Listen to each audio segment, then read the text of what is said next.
So, hello everybody. I'm really excited about this episode. It's going to be in English. We have done a few of these ones before. Just a small introduction. I am Decebal Mohârță, Senior Government Relations Associate. Today, I'm going to have as an invitee Colin Lovering. He's the president of BRCC, the British-Romanian Chamber of Commerce. But he's even more than that. He was my coach, my tutor in Beyond Business School. I've attended at the beginning of this year an executive MBA where Colin was teaching us how to sell. And I'm not gonna pretend that I'm a sales expert. I'm so far from that. No, I know you're not. I'm a noob in that. I've started actually selling, like really selling this year. Yeah. And this is why I actually wanted to have this talk, because I feel that the viewers that are gonna watch this, they might believe and see in me themselves, a person at the beginning of their sales career, let's say. And they might get some knowledge, and I know they will, from you, and I know you're an expert in that, and I've seen that. Like from the beginning of the year, just to introduce the subject, I've managed to get two small clients, and I actually managed to use a lot of the techniques that you actually have taught us in the course. Okay. So why I feel that for the subject of this podcast, sales is really important is that public affairs, which is what I do, what Public Affairs Solution does, is all about sales. Like people think that when they enter this domain, it might be about politics. And they think, oh, I'm a political enthusiast, so I'm going to go into public affairs. But it's mostly about sales. Because when we interact with a public stakeholder, we sell the issue of our client. Exactly. Yeah. And we tell them we have this problem or we have this project, and we're trying to convince the other person. Then we are also selling because we want new clients, of course. So we are actually doing sales. And then we are selling again our job to the client, because we are doing a lot of meetings, organizing projects, organizing events, and then we're going to sell that job because it's a complex thing. You're not selling like a glass of, or you're selling water, or you're selling like a product. You're selling a service. Exactly, yeah. Which we're going to get into that. It might be more complicated to sell a service than to sell a product. Okay. So this is why I feel it's really important, because public affairs is about sales. And I think that a sales profile is also translatable into public affairs. So, but since you have much bigger experience than sales, I know you're a golf enthusiast. You're also, besides being into BRCC, you had an experience in a lot of continents, in a lot of countries. It would be a shame to not know more about you as a person before I'd be happy to share. So, Colin, you moved to Romania in 2010. That would be right. It was kind of a transition, because I came over here working with an organization just in business performance. So I did some work with them. It must have gone well, because somebody in the audience went back and told their husband, who was a manager of a big chocolate manufacturer here, you need to get this guy over. So I came back over. So I spent the first 12 months sort of commuting. I was in a corporation, American corporation, for 18 years, and I wanted to go into a consultancy type job, and with their blessing as well. So they knew what I was doing, and it kind of pulled me to Romania. No particular reason. It was just an English company that had a company here, and to cut a long story short, I kind of realized from a business perspective, good opportunity. Romania just entered the EU, and I fell in love with the country as well, which I think most expats, the reason why they're here is they just love this place, basically. And that would be like you're for 14 years now here? Yeah, I always try and do the calculation, but I'd say officially 14 years, actually sort of permanently probably about 12 years, because I was commuting for a little while until I decided to come out of the corporation and set up a company here, and the rest is history, as they say. I feel that it's really interesting when talking with expats that have moved here, and like people who have found their home in Romania. is that you might have a little bit of a different perspective from people who actually have been born here and live here. So, how have you seen in the past 14 years Romania change from your perspective? Quite dramatically, all in the right direction, I would say. And I think, I think it's in any country. You never, like, when I go to England now, I do the touristy thing. So I Hmm. never did the open top bus in London. I never Okay. visited Westminster Abbey, and I'm doing those things now as a tourist, and I'm happy to do it, and I appreciate it. I'm from a rural area, and when I go back, I appreciate that area much more. And so I think it's the same in most countries. I think what expats do is remind people. I quite often find myself on the stage talking about Romania, and you've heard me talk about it Hmm. with the passion and soul, almost with a tear in my eye for the love of the country. And people look at me and go, Colin, you really love this country, don't you? What's And wrong I with say, it? you've got a great country. So what I saw when I first came here was a kind of pessimism That's that right. we're not that great here, that we're not Hmm. that good. And I think that's grown. I think you always need champions, like a child with wanting to be Simona Halep, or a boy wanted to be Haji in the old days. You need those heroes to inspire people. And I think the heroes were, the things like say the Dacia Duster. Hmm. People smile at me. I said, but that was a great signal for Romania around the world, Hmm. and UiPath and their success, etc. So I think the country needed those successes, and I think IT in particular really brought that, and it kind of demystified Romania, because when I was at school, you kind of did history about Western Europe, but didn't really touch on Eastern Europe. So the preconceptions, and I can tell you, actually, if you go into England still now, a tourist guide will tell you to avoid the wild dogs attacking you in the streets of Bucharest, etc. I'm trying to write to the publishers to say, can we edit it now, because it ain't like that Yeah, anymore. So in answer to exactly. your question, there's been a huge acceleration of progress and confidence, I think, is the main thing. And the great thing is that with technology, England, we had technology. I lived through a life of seeing the first ever calculator and the Hmm. first mobile phone, which wasn't far off the size of this desk with the battery included. Romania picked up that technology at a later date, Hmm. and I think there was no sort of hanging on to traditions. They just took it and ran with it, and it's accelerated technology, and that's why Romania now has a reputation. When we talk about Romanians, is a lot of it's in the technology world. I guess the irony is, I bought a house last week and I was still signing 120 pieces of paper. So although Romania is teaching the world about digitalization, we need to do a little bit here, I think, in certain areas, banks and post offices in particular. But yeah, in answer to the question, I think there's been incredible progress. But the most important thing is that now people believe in this country much more than they did. I would second your opinion and say that, like, I'm a graduate of history, so I know a lot about Romanian history and also maybe the European history more. And I feel and I know that although we have and I've seen this pessimistic view, and I also had it a lot of times, of course, Mm. and I still have it. Or But maybe a cautious view. yeah, Maybe you call it yeah, a cautious view. exactly. But historically speaking, also, if you look at the geography of Eastern Europe, this is the best moment that this country ever had. Yeah. Even if we talk about, I don't know, politicians, we talk about the economy, we talk about a lot of stuff, education, Mm. health, a lot of issues that still have to be solved, and they are progressing maybe slower than we would have wanted. They still are the best they have ever been in this country. Yeah, I would So agree with that. so I really believe what you have said, and I want to also understand. Now you are the president of the British-Romanian Chamber of Commerce. When did your story with BRCC start? Many years ago, not long after I came here, actually, I started getting it, because I think when you move to a new country, the first thing you do is try to find the expat community and associations, and the BRCC was one that was introduced at a very, very early age. So I started getting involved and eventually became a director there, and then I was chairman or president. Well, in fact, for political correctness, I can't say chairman, but I Mhm. didn't want to be called a chair, because a chair is a piece of furniture. So we switched to president. So I had one 3-year term, and now I'm just on the final stages of the second one. But I think it was about giving back. And I found that, living in France for 3 years, living in the US for 3 years, I always felt I had an obligation to give something back and not Hmm. just have the pleasure of a corporate life or whatever.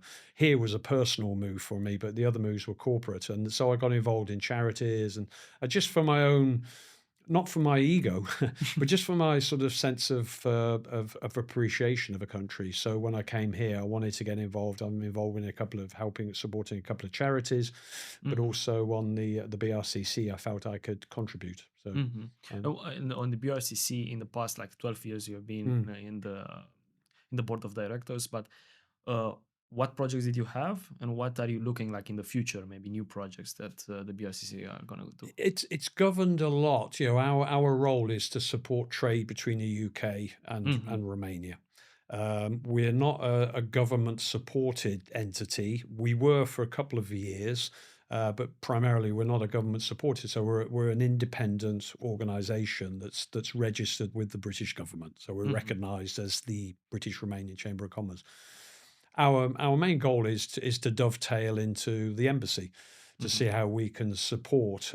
We've had some challenging times, I would say, but with the new British ambassador who's come on board, and I think with the new government in the UK, there and of course with the troubles going on over the border in Ukraine, there was a big emphasis on certain big industries like defence. Hmm. And the energy sector is a huge investment opportunity for the UK. So what we were finding was that there was a bigger need for the BRCC to be supporting the SME, the small medium enterprises looking to invest in Romania. But over the last few years now, there's many more Romanian companies looking to invest in the UK, Oh, which is that's a great. great progress. I think in food and drink is particularly there's even restaurants now where you can go into most cities in England and get yourself some Mitch and chips and Hmm. everybody's happy sort of thing, not just the Romanian population. So there's been a sort of a transition and then a transformation, I'd say, over the last 6 months with the new ambassador and the new British government has really put more emphasis on the BRCC to be much more than a networking association that brings together people in a more informal. We're actually in advocacy and obviously working with your good selves. We Hmm. did an event not so long ago about transportation, etc. So we are becoming a vehicle in lobbying and the likes. Not to the extent of like the American chamber, who are Hmm. very much the lobbyist. We Hmm. wanted to keep that human membership networking touch to us, but we've gone into a lot more advocacy than we ever have now. You are doing that really well. So congratulations for Thank you. that. Thank you. I can I can attest to that. Mostly my curiosity about and like you said it, which is it's really nice that I've seen that the Romanian companies have a hard time getting out of Romania, like Mm, even big ones. So it's really great news that there are companies and industries, investors also looking to invest back in the UK, mm, because I feel that's still an issue for a lot of companies in Romania. You have a lot of Romanian capital that's getting like developed. You have some big names, some big companies, but mm, they're still not maybe penetrating that many markets in mm. the EU and also in the UK. I think in answer to that very quickly, I think it's there's always been a sort of a short term mentality to investment. I Hmm. think I'm being fair in saying that, Hmm. and that's why you mentioned the golf course. That's why it's Yeah, taking so long to have a golf course because yeah, a golf course generally is about a 7 to 10 year return on investment.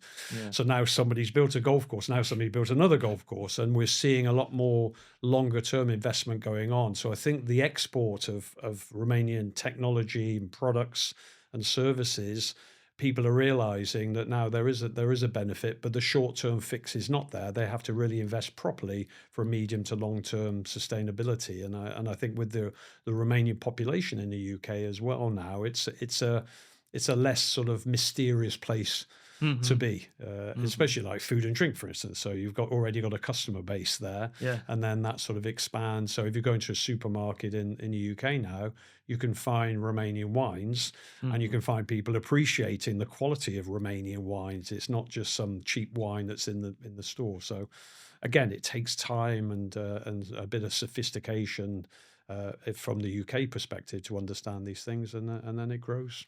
Yeah. Do you see, because you've touched upon that, but I can't help myself to ask you, Do you see any other opportunities for the investors in like the long term or maybe in the next 10 years in Romania?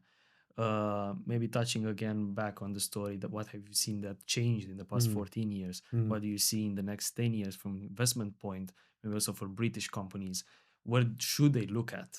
mm. Which sectors, and what do you where do you see the potential in Romania on that? I think the obvious place will be in the IT sector. I think Hmm. I think the expertise here is second to none.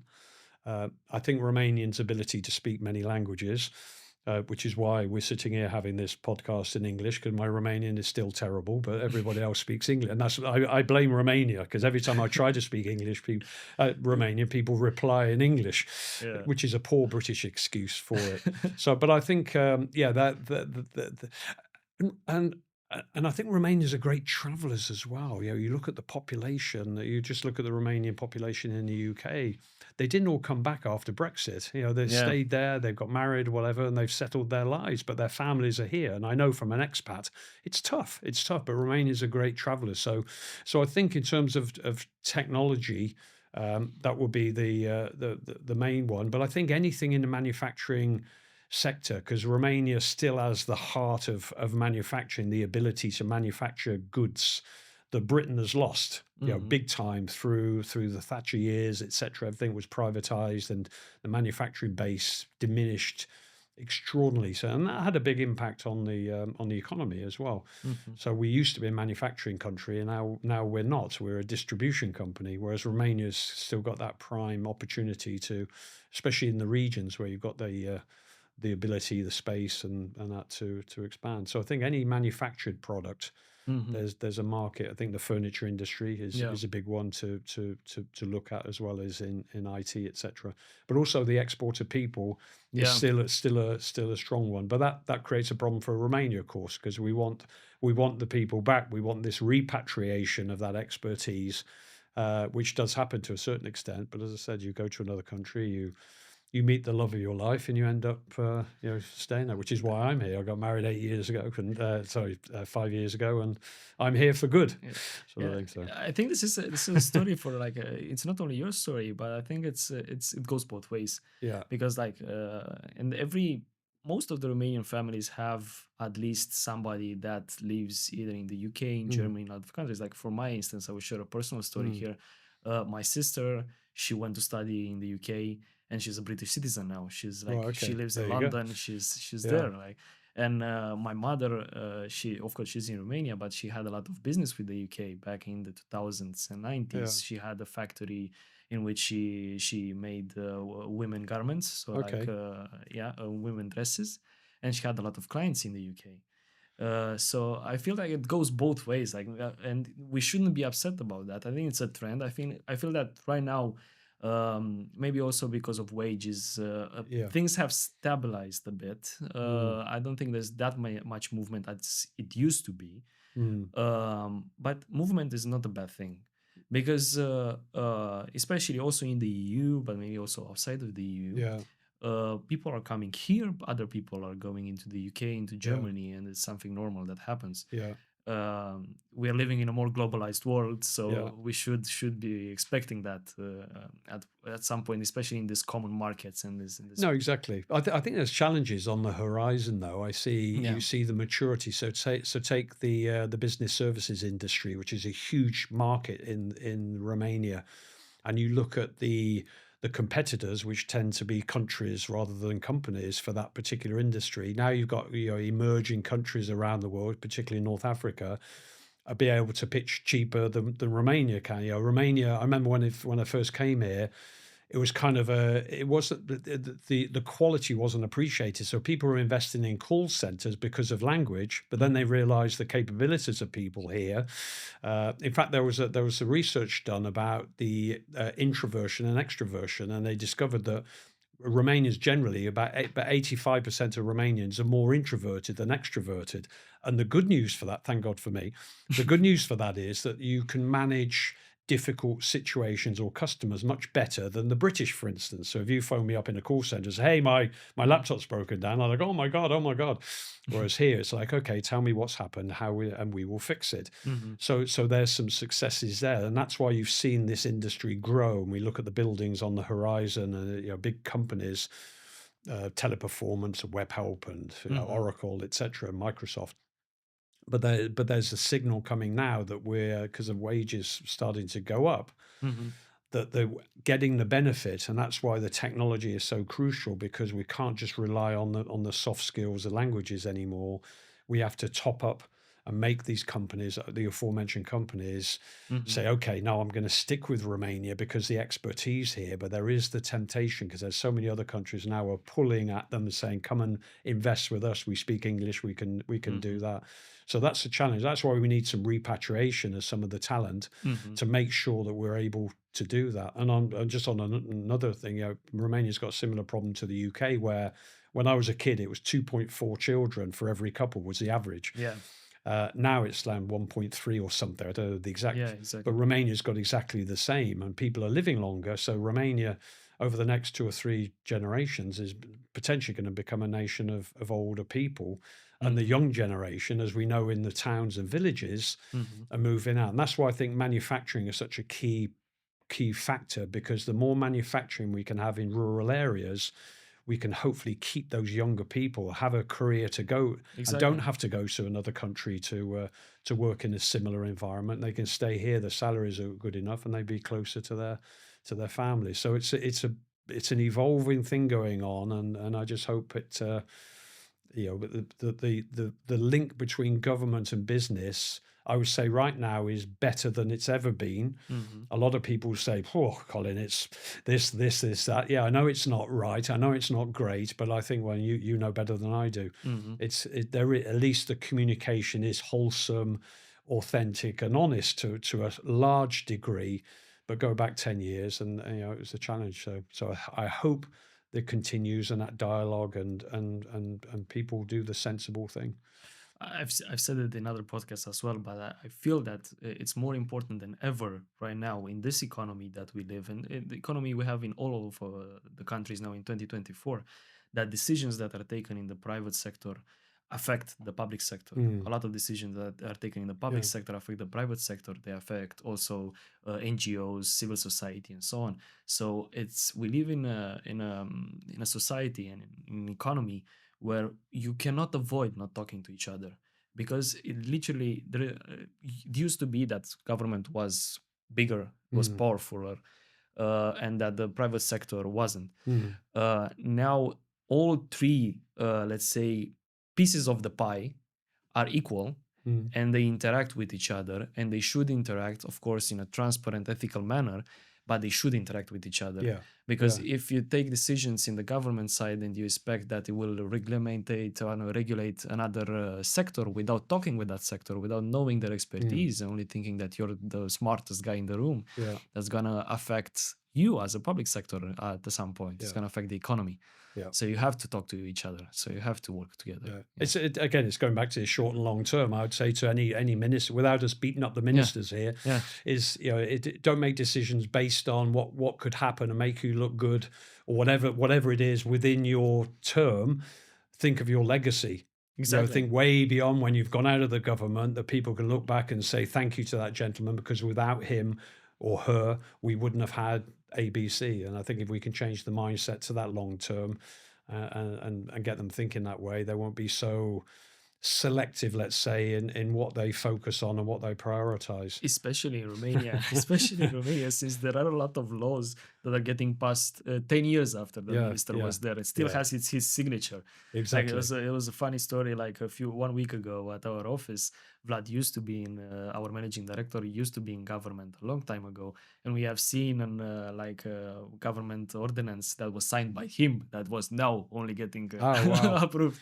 Yeah. So Yeah, yeah, and that's it. We've got to get rid of this pessimism yeah, and get people having trust. They'll never, yeah, the British people will never trust the British government. So it's the yeah, same in yeah, every yeah, country. yeah, exactly. But we just need a little bit more sort of faith. And again, I'll say it once more, just that long term thinking from the general public to say, Hmm. okay, they're building this metro line. It's driving my life crazy, and I hate it. And it takes me an hour. And I was with an Uber driver yesterday who said I'm earning half as much as I did this time last year.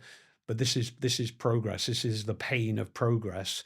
And just try and cast your mind forward 3 years. What's it going to be like? We hope it's going to be Yeah, good. we hope. We But hope. yeah, yeah. You've touched upon that, and I will go back to that on introverts and extroverts, and Okay. Romanian being introverts. Do you think an introvert can be a salesperson? Absolutely. Well, just to define it, so there's a guy called Richard Etienne. He's an expert on this subject in the UK, and because I was asked to write an article about how the business services industry navigated COVID, and this is where this conclusion came from. But he describes it: if you take 100%, only a small proportion of people are introverted and extroverted. Thank God. Hmm. Um, 90% with the middle part are people are either they describe as more extroverted or more introverted. So there's not many introverts per se, not many extroverts per se. I'll say it again, thank God. Hmm. Most of it fall within that. And Romania falls into that more introverted part. What does that bring? It brings a lot of trust. You find at an event when you have a quiet speaker, people listen to a quiet speaker much more than they listen to me. For instance, I'm officially more introverted than extroverted because Okay. life is a performance, as I probably said in the Hmm. MBA program. So Yeah. I have to perform, but when I go Hmm. home, I'm more introverted. I like solitude. So it kind of brings a composure. And I like the example I gave in the BPO industry. So when somebody phones up angry, because of the more introversion, you have a more of a methodical way of dealing with things. Hmm. You're not going to get pulled into that sort of uncomfortable out of your comfort zone by being emotional. So you hold it there. So in sales, yeah, you find, we'll come on to this subject. I know, it's about relationships and it's about trust. And I think not necessarily being more introverted is better than being more extroverted. That's unfair to say because it depends on the individual and how they apply it, how they adapt to it. But in answer to the question, is being more introverted a challenge for a salesperson? Not at all. It can be a great advantage. So we can cross this misconception out. Oh, absolutely. Because Absolutely. people when you're thinking about a salesperson, the usual image in your head, of course, is that guy, uh, maybe looking like me, like with a tie, with his shirt, and Yeah. he's like, I don't know, really extroverted. Yeah. He has his speech rehearsed and everything, and so on. So, but Well, just to interrupt there, you hit on a great point because this definition of a salesperson. So, and you touched on it right at the beginning. When I'm talking to a group of people, I say we're all salespeople, and you can see the denial in the room. I'm not a salesperson. I'm an accountant. I'm not a salesperson. I'm a this, and I say we all sell in some sort of way. In fact, the research shows that we spend over 40% of our day either influencing or persuading of some sort, regardless of our job. So I think the demystification of what a salesperson is, and you will find a lot of companies now, they don't actually use the word sales in their job titles. There'll be everything but, Mhm. because of this stigma attached to a salesperson is going to, give you a load of bull and squeeze every last drop of blood out of you. Well, that ain't the case anymore. So we're very, very different. So changing the term is really interesting. It might help you actually get into, I don't know, a sector of people that might be actually more fitted for the job if you change the term. If you're not, I don't know, sales professional, if Yeah, you're using yeah. something else Well, that, the people normally default to consultant, but yeah, then the consultant has to be demystified because the yeah, idea of a consultant is somebody who comes along, tells you 80% of what you already know, and steals your watch. Kind of, yeah, that's what that's people PowerPoint. people think of. So both words Yeah. are kind of thing, but I think this is where you need to be an individual. Hmm. For me, whenever I'm communicating, it's as Colin. I want Hmm. to come and see you to talk to you, not to sell to you. And I think the more you can take that sales hat off, Hmm. the better you will be as a stealth salesperson. But we all are, and the biggest thing we're selling is ourselves, our relationships, and everything else. That's My right. my old boss said to me, I remember going to him with my first big order. It wasn't that big, but it was big for me. And I told him, and he said, I'm not going to congratulate you. I'll congratulate you when you get the second order and the third order. And that was my definition of sales. It's not about selling a product or service.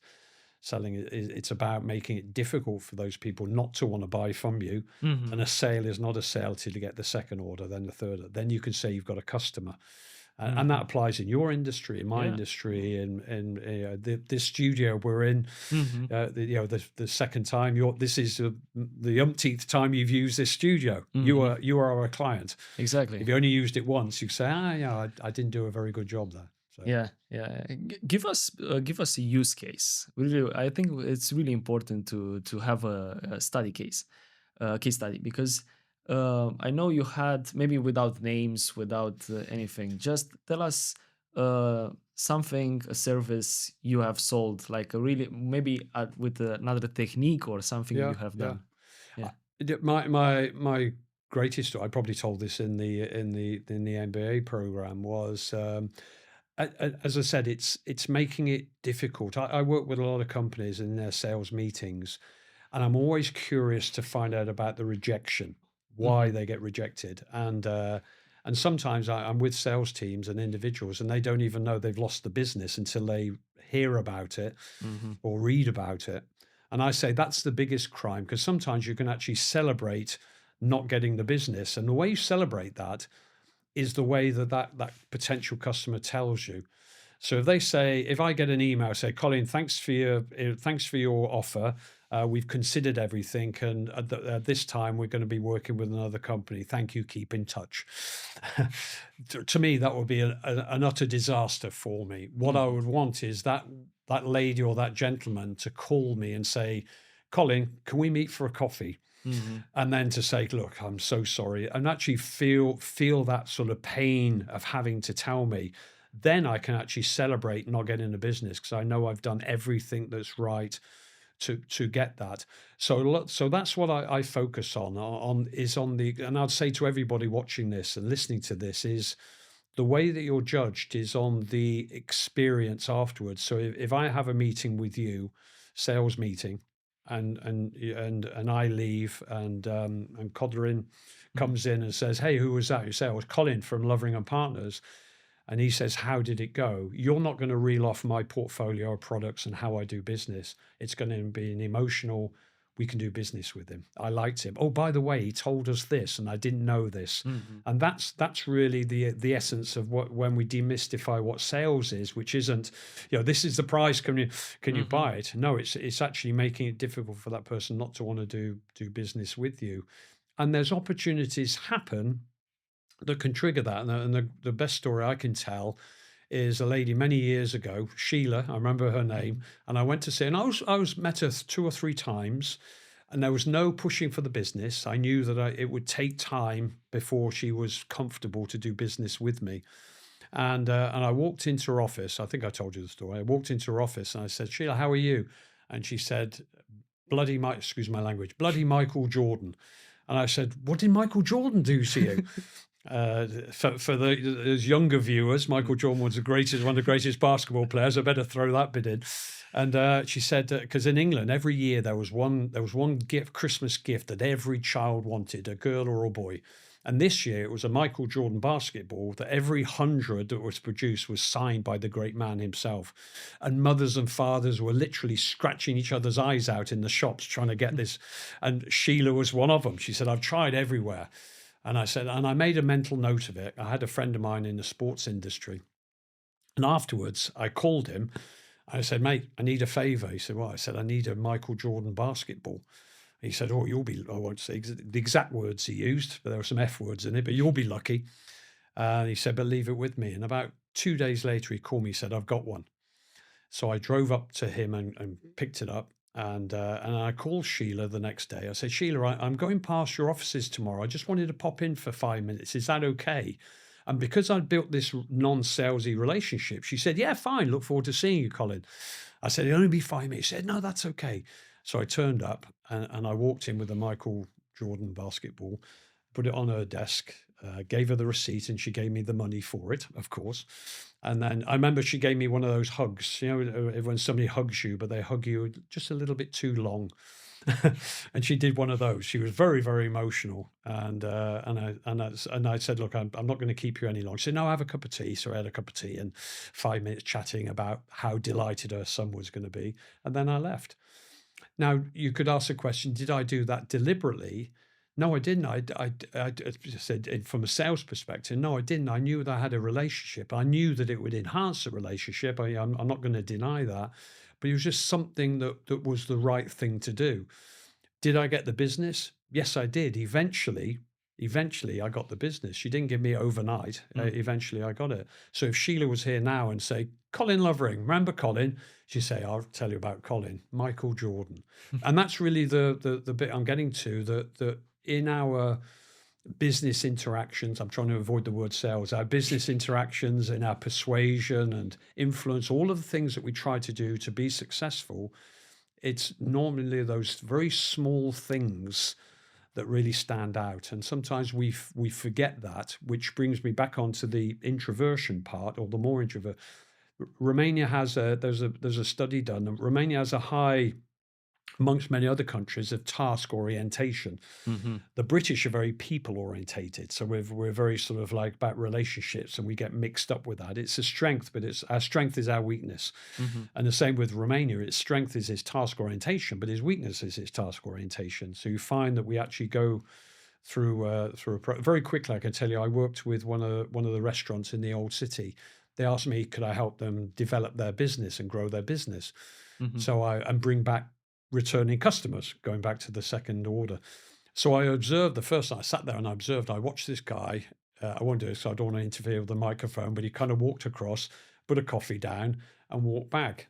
Vasily, his name, I remember him. I said, Vasily, just tell me what went on then. He said, he looked at me like I was an idiot, and well, I gave her a coffee. And I laughed. I said, no, tell me the interaction before. And he looked at me like I was an idiot again and said, well, she asked me for a coffee, so I gave her a coffee. Task orientation. So he did a very efficient job. And Romania is a very efficient country. This is why I don't speak Romanian, because people keep correcting me when I say mulțumesc instead of mulțumim, whatever. And so then we worked on the people orientation. Hmm. So then he started having a conversation, because the goal was to get his tip from 10% to 15 to 20, 25. Hmm. So you find a lot of nations have one primary way of doing things, like the introversion, like the task orientation, but then the more experiences that people have of international in the hospitality industry, for instance, we start to inherit it. So Romania's sort of this task orientation, this efficiency, is a wonderful foundation. What this country's got to do now is to really use that, but that people orientation and the team orientation, and really adapt it going forward. But that's really right. I mean, you could see that. I mean, the study for sure is correct, because you see that Yeah, interacting with people in. I In became a hero at this place, because when I went back in there, they were putting their thumbs up, because they were getting the 15 and 20% tips. They were yeah. getting people returning. So people said, "Why go?" I can't name the place, but why'd you go there? They said because of the waiters, Hmm. not the food. Because it's like your organization, my organization. We should say we're like good restaurants. People are not going to question whether the food is cooked properly or the cutlery is clean. And task orientation, we tend to focus too much on that. We send a presentation of everything we can do, and we don't need to, because people have that expectation, because they've seen you on social media or heard the references, that they don't need that. What they don't know is that je ne sais quoi, that experience that we give. That's why people do business with your Hmm. company and do business with my company. It's the experience. I would extrapolate two things Yep. from what you said, because I think you really touched on the essence. And if people at the beginning of their road in sales, let's just Mm. call it sales at this point, remember something from our discussion would be this: first, to not be afraid of rejection. And you said that because you're gonna have a lot of rejection. I Yeah. was like, first when I started to sell for my company, I got a lot of rejection, and I was like, whoa, why would I do that again? Because I just Yeah. got rejected, and so on. It would be like it's a muscle you have to develop also, and to understand that that is not the end of the road. No, That's, it's I don't, part of the it's journey. part of the It's journey. a numbers game. Exactly, it's a Yeah. Yeah. numbers game, and that's, but at when I started, I thought that was the end. Yeah.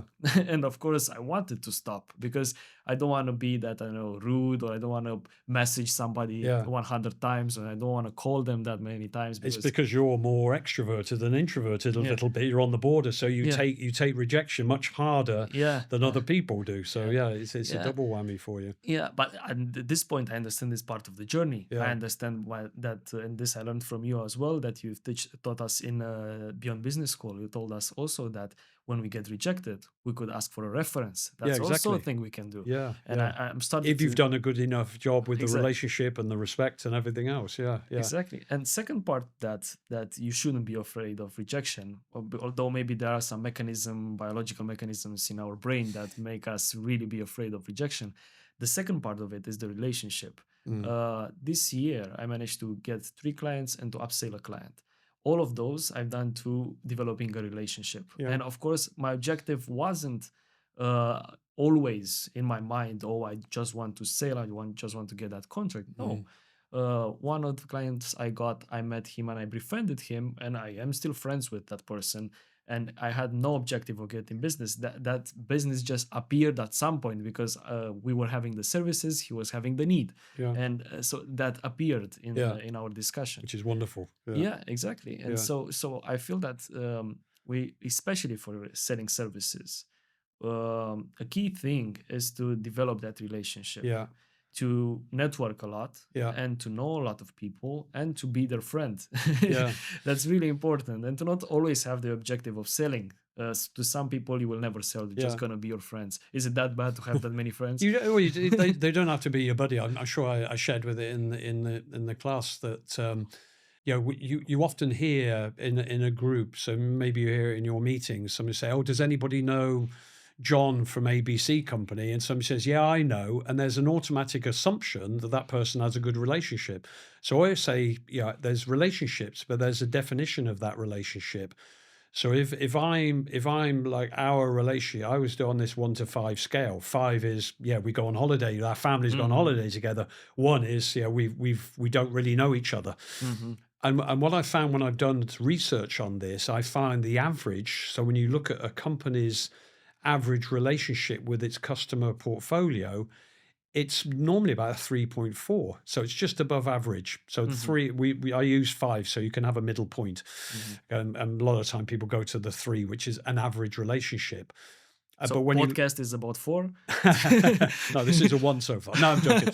But on average, you find so Hmm. you could actually say with your organization, my organization, based on that, that we're not doing a great job because our average relationship out there with all of our customers, and that's why you can get confused because you have somebody who's got a great relationship, and we Hmm. we make this assumption. So my message is to everybody is every person. I always say about your internally, if you can't build a personal brand and reputation, a solid reputation, and that likability with your colleagues, you're going to find it bloody hard to do it in the external world. It's a lot safer learning place is to build those relationships. So you look at your colleague, look at a colleague sits next to you most days and say, what is our relationship? In your mind, you can even ask them, say, Hmm. what is it? Is it a 1, 2, 3, 4, or 5? And you'll find that most of the time it's probably just nibbling above a 3. Hmm. So your objective, your strategy, and I keep using the word strategy in business, is how do I get it to a 4? Hmm. And it may be understanding that person a bit better, maybe saying thank you to them a little bit more often, whatever you need to do to build that relationship. And that's the target. And you need, that's what any business person, whether it's an entrepreneur, salesperson, the CEO, whatever, should be looking at every one of their relationships. Every time they see somebody, ask themselves a question: where is my relationship with that person, and why is it a 3? Hmm. Why is it a 2? What Hmm. what do I need to do? And I think the more you do that, the more that your business will grow. So it's not just about, you mentioned about a numbers game. I think I told you the story about the best salespeople are the beggar at the traffic lights, as I say. And there was this dear old gentleman at Banassa, the main intersection at Banassa, for going to down to Vacarescu. Hmm. And there was this dear old gentleman. Unfortunately, I don't see him anymore. So he's either passed away or he's moved to his house in Florida, because every time the traffic lights changed, there would be about 6 cars that he was able to walk to asking for a 1 lei or whatever. And I used to observe this every morning. And I noticed on average, he was getting two lei or 3 lei, Hmm. sometimes 7 lei, sometimes a 5 lei note What every was his every time the technique? traffic lights change. So Uh-huh. I'm thinking he's a genius because Yeah. he knows that every 4 minutes the lights change, 4 times 8 hours overlap. He knows before he even starts in the morning how much his money is going to earn at the bottom line, Hmm. but probably a lot more than that. So every person that kind of turns their head away or pretends they're on their phone or says no or something even worse, he's actually smiling because he knows that that no is Hmm. taking me further to that next note that I'm going to get. And I think if we all take that attitude, that every time somebody says no to you, it's actually helping you on the way. But I go back to what I said before, as long as they're telling you with a bit of pain in their voice or email, you can feel proud of yourself and keep doing that. And you'll find that the 3 out of 10 becomes a 5 out of 10. Or Hmm. even 6 out of 10, and you progress. You'll never be a 10. If you put a 10 out of 10, it's probably because you're selling a product that's cheaper than everybody else's. Hmm. So you want to be a Hmm. 6 out of 10. 6 out of 10 customers that you meet is quite a high achievement. If you're on a 4 or 5, you're doing okay. You should be proud of Hmm. yourself. Hmm. Yeah. But I believe that will happen in most of cases today because there is a switch in trends. I believe today I feel that decisions to get into business with somebody are taking more collective. I don't Mm, think they're, at least in multinational corporations, they're no longer the decision of I know strong man who will yeah, say true. let's go do it or not. So that's, of course, some people there would have wanted to get into business with you, but they could not do it Yeah, because of other opinions and so on. So I believe, it's true. yeah. Well, the good lesson there is that I can give you the statistic because I presented it this morning. 78% Hmm. of buyers of purchases involve more than one person now. There's a collection of influencers that make a decision on that than it was a few years ago when I Hmm. was a younger salesperson. You kind of had and I still see people today. Who's the decision maker? It's digital. Right, okay, I'm going to put all my energy into that man, and not Hmm. realizing. And I see them in presentations. So if I was presenting to you and your colleagues, I'm just looking at you and presenting and smiling. Hmm. And then I leave the room, you turn to your colleagues and say, "What do you think?" And most of them will say, "It was okay," because I Hmm. didn't give them attention. So Exactly. you're absolutely right. That more and more people are part of the decision making. And my mother raised me to have the same respect for a road sweeper than a CEO of a company. And you'll find that I actually find when I know, like, well, in my office, I know all the ladies, the cleaners, and the guys on the barrier. They all know me. They stick their thumb up to me, and people say to me, "How do you know them?" I say, "Because I gave them the time." And I say bonjour to them every day and wave to them, and I'm polite to them. And I even stop at Christmas and I gave them all a bottle of wine each and everything else. And they're like, "Why'd you do that?" You're thinking, what's the short-term value from that? And it's not a short term. It's part of continuing to build myself in the way that my mother did when I was 8 or 9 years old. Hmm. We never stop developing. And I think that's another, just switching to a slightly other subject, is I think in today's world, because of this, remember the phrase, the great resignation, and all this sort of lack of loyalty to companies. And I think through COVID, it created that. In my opinion, we gave too much, but companies gave too much. They were too sort of subservient to the whole thing and gave people freedom, young people freedom, that those people didn't really. They said, yeah, great. Yeah, I can work from home. Hmm. But I think, even a 25, 30-year-old still needs a certain amount. I call it parenting. Technically they call it mentoring, but it's parenting at the end of the day. Still, Hmm. people still need to have that proverbial arm around their shoulder. And I think what's happened is that a lot of young people have lost that connection and that loyalty and identity, and therefore developing people and people to go on a training course, etc., has become more and more difficult because they Hmm. don't see the long-term value in it. They just see we're short-term. And there's a study done by a guy called Shel Nordstrom, who wrote the book Funky Business, and he did the research. And we'll get on to male and female. So he discovered through his research that young males, mainly because of the IT knowledge, although females have a great IT knowledge as well, but it was this dominant male world, that their ability to commit to a 5-year university or study to be a doctor or whatever is they feel they can do without it because they can go straight into an IT job and earn a nice salary. So you find universities, and I think Madrid University now is something like 70% female. So Hmm. females, on the other hand, and congratulations to all the females watching this, are still long-term mindset in their development and their careers. They're prepared to put that hard work in to get that education and that fulfillment. My wife is one, she's still getting diplomas for this and that. You've just been through Hmm. one yourself. So Hmm. congratulations on Thank you. behalf of the men. But there is this worrying disconnect with young males not seeing the long-term Benefit. value Yeah. of learning. I was doing an event and I said to the panelists, pretend I'm your 16-year-old son for a moment. What should I study at university? And everybody said IT, technology, digital. And Hmm. then one person at the end said, the arts, literature. And he went into the traditional subjects. He said, because if we stop learning those, we lose that cognitive adaptability that we need to maneuver in this world. Because I can learn, you could sit down with me and teach me something about technology today. In 6 months' time, it'll be out of date. I have to learn something else and something else. So it's an ongoing cycle. So to think that you can learn that now and be an expert over the next 10, 15 years is a myth. But with the arts, it gives you that cognitive ability to learn and adapt and absorb. And that's a big challenge, I think, now for parents, is to stabilize their children, to go into something that is sustainable and takes a little bit of effort. I And have some example for that okay, because there are so many subjects in my mind. You're talking about. I'm trying to focus on some, it's and not a therapy session, yeah, is it? exactly. I have an example for that because I was, let's say, forced at the beginning to learn Latin because I've studied history Okay, at the university, and I had to learn Latin. I was like, why would I ever need to learn Latin? Am I going to be a translator at the Vatican? What I'm going to do? I'm not going to learn Latin. But I had to learn it because if I would fail that exam, I would have been exmatriculated, like I would be outside of the university. wow, Yeah, wow, yeah, that's the system in Germany. If you're studying, I don't know, you have some obligatory exams. yeah, If you're failing those 2 times, you're out of the university, and then you're not allowed to study the same thing again in the whole of Germany.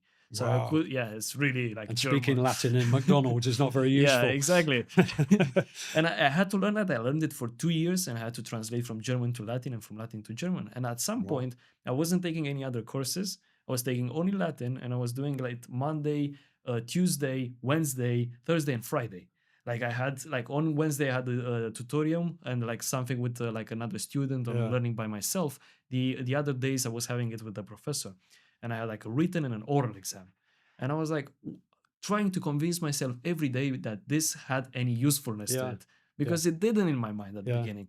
But then I understood that learning to learn, it's Yeah. also something really useful, like Yeah. convincing your mind to learn something. This skill that I got only because I learned something that I thought wasn't like useful, Relevant. Yeah. yeah, Yeah. relevant in any way, now helps me look at stuff at work Yeah. that I don't like doing a lot of Yeah. times because every day you won't do what you want and what you like. Yeah. A lot of stuff you have to do boring tasks and so on. Yeah. So now I have this skill. So you might actually, when you go into something, you will think you don't have anything to gain from it, Yeah. but you actually gain other skills, Yeah. even with the arts and even with everything. Absolutely. Absolutely. Well, you look now, we haven't even mentioned AI here, Yeah, and you look at communication now. yeah, Yeah, I remember playing darts as a kid, and you had to work out the subtraction on the dartboard. And now we're going to places and they got the electronic thing. I scored 110 and it's 110. It automatically take. So people have lost the ability to do basic arithmetic as hmm, well because of calculators. I didn't have a calculator. I'm that old. I didn't have a calculator at school. So you did it all by manually. And now you see AI, in creating things and writing things. And I will say actually for your viewers, if you use AI, find another word for foster, because I spent my whole life never using the word foster or fostering. And now every interaction I see, or on LinkedIn, or Yeah, somebody's email, whatever, if yeah. I see the word foster or You fostering, know that's I know ChatGPT. it's I know, yeah. So that's advice to anybody. If you're going to Yeah, do it, use it, because it is useful to create a template, an idea. yeah. But take out that word fostering, for God's sake, because it drives me crazy when I see it. But I had this subject actually Have you got the written word down. fostering on your No, notes? no, I No, have okay. AI. So because I wanted to ask you, because I feel like I use AI and we use AI in Yeah, I do. Yeah. consulting. Um, and of course, it's sensitive. We can use it with data of clients, but we use it in sales. So Mm. I've used Yeah. it actually in sales. I used it to make some emails a lot of times. That then, of course, I use also You my will human edit it. Yeah. intelligence Yeah. to edit it and look at it. But I've used it to presentations, and I feel it shortens a lot of the time that you use maybe for other stuff. Mm. How do you see AI changing the sales domain? There's a danger. Yeah, and Okay. I don't want to sound like I'm a pessimist here, but Okay. there is a danger, and it goes back to that word we said about relationships. That the more that we chisel into relationships in sales, the more we're going to start to lose our profit margin. Because the Mm-hmm. more transactional your sale is, the less profitability you make. That's kind of a Mm-hmm. given in most cases. If we're in that reactionary, I call it a reactionary mode, where instead of building a relationship, we don't build relationships, and then we get an RFQ come in, and we're in a price competitive market, and Mm-hmm. that is not fun sales, and that's the bit that puts people off sales, Mm-hmm. is that negotiation, that hard stuff they have to do. Well, no, you can make a lot easier by going back into it. So with AI, I'm concerned that people don't have that ability to communicate. Like me and you are Mm-hmm. chatting here, Mm-hmm. they start to. I know it sounds quite dramatic, but they lose that ability to have those conversations because they are doing everything on an email. It's a little bit like if I send you a WhatsApp message tonight, and it said, um, "I'm on my own." Mm-hmm. You would look at it as my friend and think, does that mean I'm on my own? I'm so lonely. I need some company. Or does that mean I'm on my own? Freedom. I can watch the football. Yeah. If I do put a smiley emoji or a frowny one, you don't know the meaning of that. And I think that is probably a good illustration of how we could get fixed into this task orientation using AI to its extreme, and we just lose all those relationships. And it's the reason why you get business is about the experience. The reason why, you can go into I've just come back from the UK, and you can I was in Yorkshire, and you can have a row of houses, a row of pubs literally next to each other, and they're all selling Guinness, they're all selling beer, they're all selling food, but one's empty, one's full. Mm-hmm. So it's the experiences when they walk in, and the experience that they get. And Mm-hmm. that's where AI is in danger of making us think that we're being smart using it, but Mm-hmm. using it, as you said, using it sensibly, using it as a guide. So if you want to, write an email, using it as a guide, oh yeah, that's a good way of pitching that, or a good way of saying that. But if it doesn't have your personal touch to it, like the Mm-hmm. word, I joked about foster and fostering, but as soon as I see that, I just know that person didn't write it, and it puts Mm-hmm. me off. Yeah. Puts me off, whatever they're Yeah. writing to me. So I'm sure there's so many interactions going on. I remember we did the art of business adaptability. I Yeah. treat people the way I you have want. this Oh, here. there you go. There you Yes, go. yeah. Treat people the way they want to be treated, not the way that you like to be treated, which was the old golden rule. Yeah. That's the transition. If you keep doing that, and look, I don't think anybody can see that it's quite, but this is so you have each style, and maybe we could talk about a little bit about this. So behavioral styles and adapting for each yeah, behavioral style of the yeah. person, which I have this on my office, like I have it on my I desk. can see that it's been Yeah, used, so yeah, that's it's that's been a good used. Yeah, sign. yeah, it's That's a on my good. desk, and I look at it, and I try to imagine a lot of times, like from what I know about that person, Yeah. where in which category I can put them, and it's quite useful. I could say that. Yeah, that's why I got this. This I had like your books as well. We will Yeah. present that as well. So this is your fourth book, It I think. is, yes, yeah. Yeah, I haven't like thank you have given me this before starting the podcast, so I would read this, but I've got a little bit into your second book, Okay. so the psychological advantage. Maybe we can start talking a Yeah, little bit sure, sure. about this. I think we've been in a roundabout way talking about it so far in this conversation, because we've been Hmm. talking about, why people say yes, Hmm. and it's really the psychology of it. I told you the story about Sheila with the Michael Jordan basketball. Hmm. It's all the psychology of sales and the influence that we have, and Hmm. I think that's the bit that is transitioning. We talked earlier on about Romania's progression, getting more into that. In fact, ironically, really, I always say like the French are a nation of psychologists. Sorry, I've forgotten the thing of the word. Romania is a Uh-huh. thing. Romania is a nation of psychologists, Hmm. and I think there's a little bit of a almost a paradox thing going on. So they love psychology here, but they don't use it effectively enough because a little bit of the introversion and the desire to be correct and not to take so many risks. Hmm. So the psychological advantage was really illustrating just how the more you use relationships and psychology, the more influence you're going to have in your interactions and personal interactions as well. So Hmm. that was the basis for that. So. And your fourth book, so understanding the power of authentic diversity in your workplace. Yeah, It's that's based on quite a few years of experiences. In fact, I talk about right in the beginning about my own experience with prejudice. So I Mhm. had a family member who was unfortunately got himself into trouble, and of course my friends, my so-called friends, found out, and I went through a lot of pain. In fact, it affected my educational. Yeah, we talked about bullying by Yeah, yeah. yeah, and bullying, but it was more verbal than physical bullying. Mhm. But it affected me and the way that I escaped from it was that my mum used to find me with a blanket over my head in bed. Mhm. I used to find that isolation, and she'd say, "You okay?" I said, "Yes." I never told her what was going on, and interestingly, and this is a good point, that it never leaves you. So even today, if I have something that's bothering me, if I'm anxious about something, I don't put the blanket over my head anymore, but find solitude. And my wife will often sort of come up and find me lying on the bed, and she knows. She say, "You Mhm. okay?" I said, "Yeah," and I get up and I go downstairs and make a cup of tea or a cup of coffee, and I'm okay. But that's my way of kind of dealing with it. So I understood that, and then I started attending events Mhm. in the last few years, and I heard people stand up and say, "Yeah, our company is wonderful. We have a diversity culture, and we've just hired an Indian gentleman in our Timisoara office, or whatever. We're doing it." And I thought, no, this isn't authentic. This Mhm. isn't diversity. This is checkbox diversity. Exactly. And I don't think I was being unfair with my observations.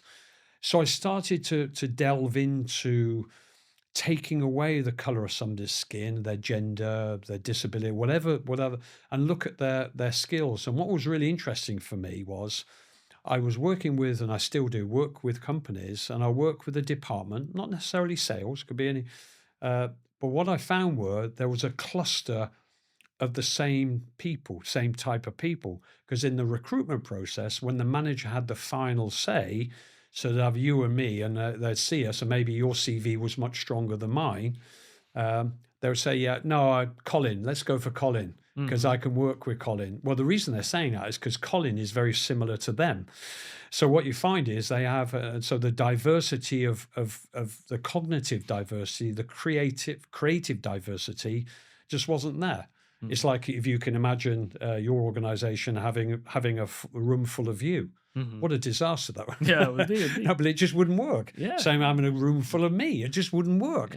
Yeah. You need that diversity. So I work with a lot of companies in helping them in terms of, particularly on projects, is how having a diverse team enables you to have a more successful project. So that was kind of the thing behind it. Then I started researching into different types of diversity, disability, and it all came to the same conclusion. So you've got somebody who's got ADHD, or somebody who's got a physical handicap.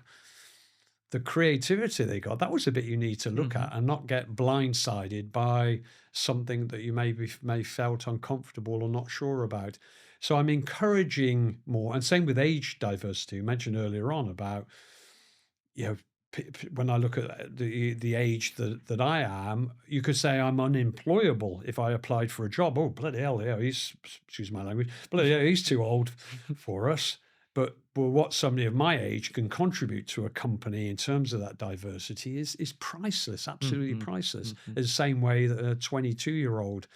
There's a great story, by the way. Years ago, there was one of the major toy companies in the UK was failing big time, and the CEO was panicking, and he got all of his team together for a we got to do something, a call to arms meeting. And at the time, they had a young boy. He's on work experience, not an intern, work experience. He's like 15 years old in the marketing department. And they invited them, the marketing invited him along to this meeting for the experience, but they told him to not, don't say a word, just shut up, sit in the corner. And it was a company that made dolls, like for young girls. And they said, look, we need to change. We've got Barbie on the market, but others, we're losing market share, we're losing business. We need a brainstorm, come up with some ideas. So somebody was saying, oh, why don't we have a doll with its own horse, or why don't we have a doll that you can change its legs or whatever. There was all these ideas coming up, and he looked at this young 15-year-old. He said, what do you think? And apparently the boss, let's say, or the carer, looked at him as if to say, with that look, like, don't you say a word, just say nothing. And he said, why do you make pretty dolls? Why don't you make ugly dolls? And everybody in the room laughed. And the CEO said, whoa, whoa, whoa, tell me more. And he said, well, everything that goes up, give them pretty dolls. Why not make something that's an ugly doll? Kids love puppies that have been neglected. They're more, why don't you do that? And there was a thing called the Cabbage Patch Dolls, which none of your viewers will remember because it's too many years ago. But they were individually made dolls, and they were these frumpy faces. Each one was individual with its own birth certificate. Mhm. It was an overnight success. I Wow. mentioned earlier on about the Michael Jordan. Yeah. Cabbage Patch Dolls were the number one toy for kids the following Christmas, and the company went from a struggling company to a market leader very quickly. Unfortunately, they didn't maintain this, and I don't think they maintained the 15-year-old, because after 3 or 4 years, the novelty, everything is a trend, went away, and they tried to go back to the pretty dolls, and the company still existing, but not like it was. I think this is really really important, especially in the Romanian society, and Yeah. especially in the Romanian business landscape, because I have seen this in a lot of companies that and organizations, not only companies, of course, NGOs and so on, uh, and in the society at large. Romanians usually are easy to put a lot of labels on people, and this like coaching companies and Mm. organizations in understanding that's a benefit for the profitability as Yeah. well. Having diverse teams, it's really important because you have a lot of use cases in the past on what happens when you have groupthink, Yeah. when a lot Yeah. of people around the table are from similar backgrounds, similar education, similar age, similar Yeah. gender, and so on. And then, of course, they're gonna elaborate the same ideas Yeah. if you That have this. unconscious bias sort of thing. Exactly, Yeah. Yeah. exactly. Exactly. And that's why Apple exists today. Nokia doesn't do Yeah. it's not no longer the first one on Absolutely. the Or market. Kodak. Yeah. Yeah. Same with Kodak, Yeah. exactly. Yeah. And so we have this great examples. However, in our business day-to-day dealings, we forget that having diverse teams actually helps us. It's not like a slogan, DNI, and so Yeah. on Yeah. that we have Exactly. to do it because it's 2024. No, we have to do it because there are studies and Yeah. there are also examples that Yeah. happened. So it's really important, especially in Romania. I would love to see that more. I don't know if you're doing with Lovering and Partners any coaching or any like consultancy for parties, but you should do that. No, well, when somebody says, Colin, can you do a team building for us? And I said, I tell you what, I'm not going to do. I'm not going to take your people away for Yeah. a weekend, swinging in trees on ropes, drinking lots of beer, then coming in Monday morning. And the only thing Yeah. that's changed is that they got a headache. Yeah, exactly. And that's what happens. And this is, and I think, again, there's some paradoxes going on, because the the care of Romanians to people. So I know that if there's a guy called Peter Hurley wrote a book about it, and he kind of went around Malramureș Mhm. living on charity, basically living on people giving him a room for the night and feeding him. Mhm. And nobody, the only person I think rejected him was somebody that their father just died, and he was on the dining room table, so he didn't go in. But there's a kind of paradox, because the Remains are very, very. If I say to any Romanian friend, "Can you help me?"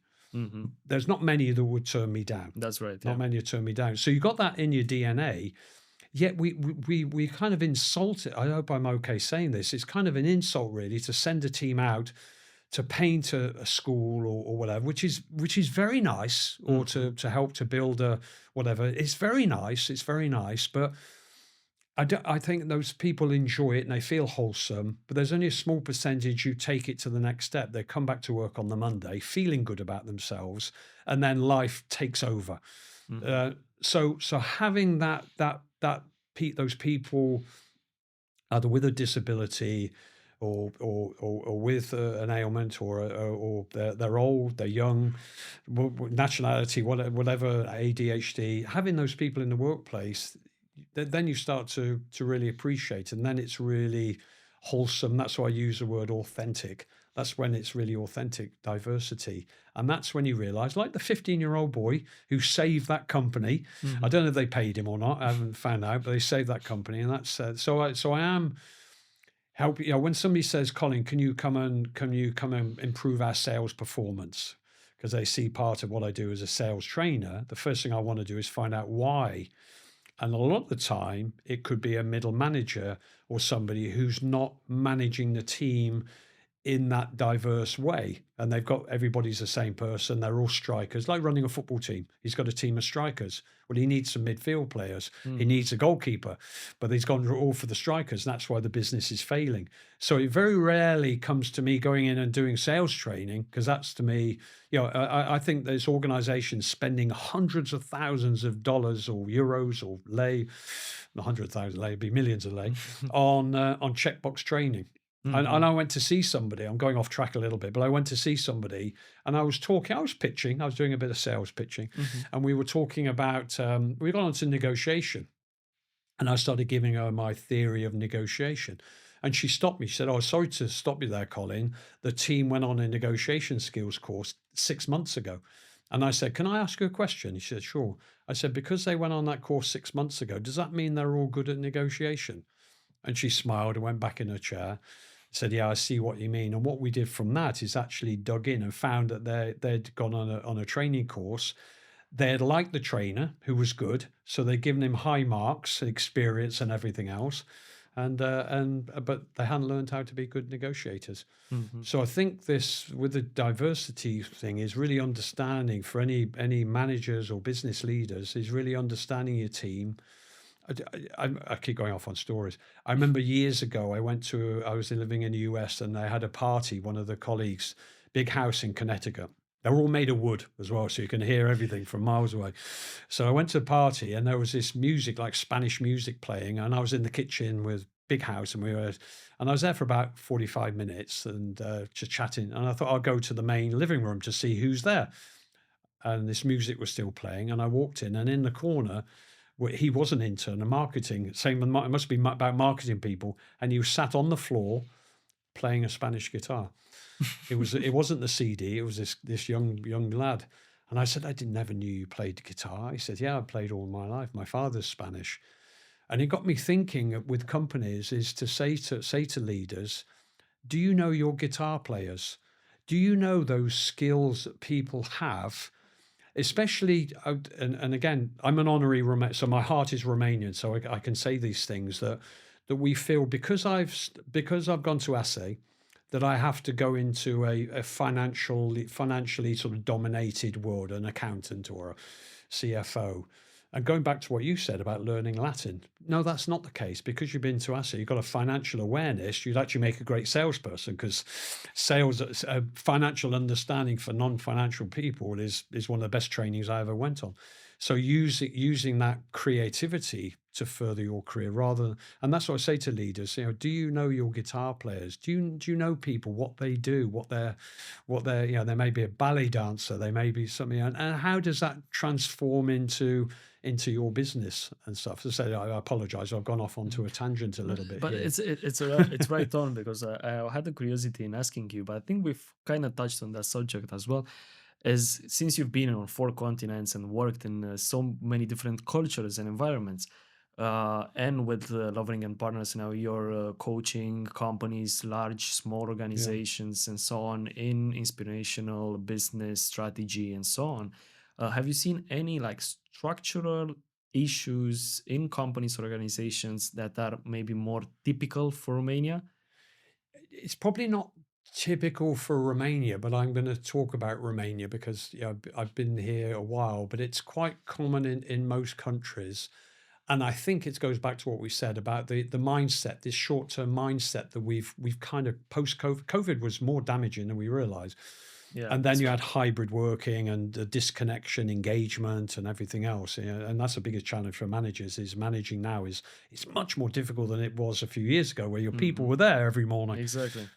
So I'd say, and I mentioned the word strategy earlier on, and I find there's a lot of companies, we have organizational strategy, we have local strategy, so it's an international company, we have departmental strategy, and we have individual strategy.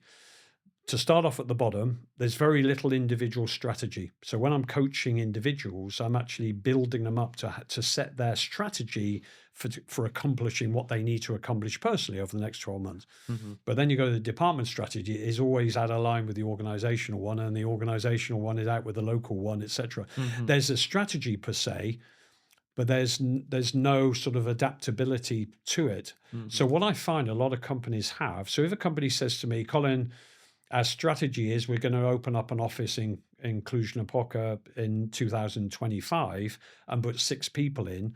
I tell them that's not a strategy, that's a plan or wishes and dreams. Hmm. So you're hoping that putting that office grows your business in Cluj. That's your plan. There's no strategy behind it. It's wishful thinking. Yeah. Yeah, wishful thinking. So I find strategy is missing, and I mean Hmm. long-term strategy. There's so many short-term fixes going on out there, which is okay, by the way, which is okay. But I think the more that companies get into a longer-term strategy, and the best thing that they can do, stay with the sales environment. So I worked with a company recently, and the performance wasn't what it wanted to be. And I said, "What's your strategy?" So they showed me it, and I said, if you don't mind me saying, that when you get to my age, you're happy to be honest with people. When you're younger, you're a bit worried because you're growing your business and but now I can say what I want, and it's okay. And I said, these are wishes and dreams. There's no strategy. Uh, but I tell you, if you want to have a strategy, the reason why your strategy is not working is because your people are not buying into it. Hmm. This is what you do, and this is what I advise anybody now if they're in this situation. Let's say it's a sales team, is to take a day out or half a day. I'm happy to come along and facilitate this, which I do. Is to break people into teams of the departments, different departments. Have the sales and the project management teams and whatever you've got in your organization, and give them each a subject matter that's on the organizational strategy. And what I say to companies, or see if you're a CEO sat there, I'd say your strategy now is probably about 70% correct. So congratulations. Don't Hmm. worry, I'm not going to say you're doing a bad job.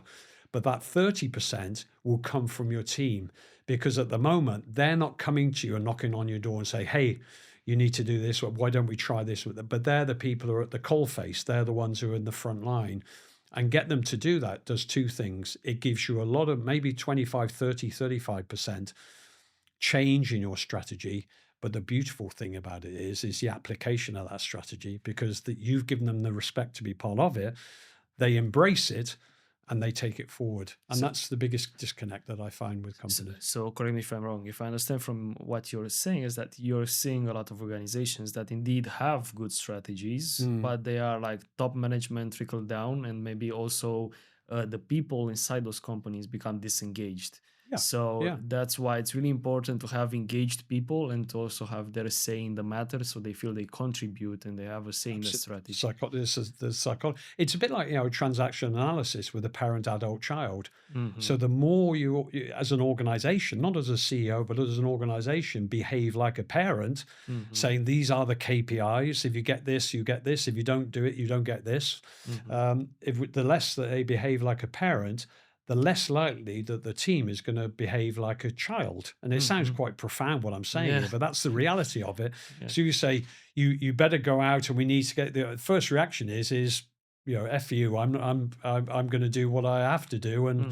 And Clock out and that's it. yeah, and I'm sounding really dismal here, but I think that's what COVID and hybrid working and all the freedom that people are given when they needed that mentorship Hmm. is that's exaggerated that. So people, I'm going to be really dramatic here. People who are not attached to a company, Hmm. they won't get fired. Hmm. They're not that stupid. They won't get Hmm. fired, but they'll push the barrier quite hard. And you find a lot of frustration when I'm with a middle manager Hmm. who's the most vulnerable because they're trying to please the people in the boardroom whilst Also managing getting. and mentoring and motivating a team below. It's a tough Yeah, job. I exactly. find I have more therapy sessions than coaching sessions with them. But that's the biggest challenge that they have is because those people are doing the minimal. So they'll Hmm. do their cool report, they'll Hmm. do the cool report, or they'll do that presentation, but they won't do it with any passion or conviction. But if they're involved in the making of the strategy, psychologically as Hmm. well, because what you do start off with, you almost saying we've got zero strategy here, guys. Let's work in the workshop. But the strategy is always already there, and you let people go through that process, and the But results are not just on paper in terms of business performance, but I did one. I can't name the company I did, and the CEO said to me, "Colin, I walk in the office and I can feel the difference that you've made. Feel the mhm. difference you've made just by doing that." Amazing analysis and amazing advice. So I won't get more from you than this because I feel that you have to give some advice also for your clients, your partners. Okay. But I want to touch on a last subject in our podcast because I had this written down and I want to see your opinion about it. We kind of discussed it a bit as well, but how do you see sales? Is sales a collective effort? Do you agree with this, or do Mm. you see it more like because the usual image is that in every sales team everybody's on its own trying to get the bonus, trying to secure the client Yeah. on him for himself and for herself and so on? So is It, it a collective effort, is it individual effort? it's a collective. I think you just answered your own question actually, because it's a collective effort because based on what we've been talking about, if you just put the pressure on the sales teams, and if the sales teams are the only ones being rewarded, Hmm. you can't have a collective effort. So I'm a great fan of of a team. The more that you have a team approach to business. Hmm. So if you're taking one of your colleagues who specializes in a particular area to a meeting, it enhances that meeting. Exactly. You get the appreciation from your colleague; they feel valued and everything else. So yeah, it's the days of I'm the salesperson. I went into Hmm. a Yorkshire accent then for some reason. I know I say what I no the Yorkshire. I say what I like and I like what I bloody say Yeah. is what the and to have that is kind of old school now. Depending what you're Hmm. selling. If Hmm. you're a one-off, if you're selling photocopiers or whatever, where Exactly. Yeah. the second order is unlikely, yeah, okay, you can do that. But no, if you're selling sustainability of your product and the evolution of your product. I go back to what we said at the beginning. If it's a sale, not a sale, till you get the second or third order, and the more you involve the team, and the customer feels like they're buying from a team. I always say, and I think I said this in the classes. There's sometimes like if one of my teams on a project, they'll talk Lovering and partners. Oh, we can do this. We can do this. This is an example of what we did. But there does come a time when you take that we hat off and you put the personal hat on. Exactly. And Colin starts saying, "Look, Dutchy, I would love to do this business with you, and I really appreciate what you do." And I think that's where sales has got to really go back to the old days. Hmm. Yeah, I hate to say it, it's back to basics. If I'm Hmm. doing sales training, a lot of it's basics. And I did a little online session this morning with a team about time management and everything else. And one of them said, and I said afterwards, "What did you think? It's not rocket science." They said, "Yeah, we're aware. We've heard about this before and everything else." And I said, "I know you know it, but do you do it?" And I think that's the difference now. We've kind of been pulled away from, with technology and everything else, like the WhatsApp message to you. Yeah, I should put a smiley face on. I should, but we need to do that little extra. So the more people you get involved, the more, I go back to what we said right at the beginning, the more difficult you can make it for somebody to say no, the more professional and successful you've been, basically. So that's why we say celebrate failure as much as a success. So I think we can go back with and go home with this Yeah. thoughts in mind. So thank you a lot, Colin, You're for being welcome. here today, and I hope that the people who listen to us got a lot of great advice on organizational management, on sales, and I feel that they would really be more enriched after listening to I this. appreciate it. Or even more after our next podcast that we do Exactly. sometime in the Yeah, future. I mean, there are a lot of subjects that Yeah. we See, can. now I'm making it Yeah, difficult for you to say no. yeah. No, it's a pleasure. Thank you Yeah, very thank much. you, Thank you. Colin.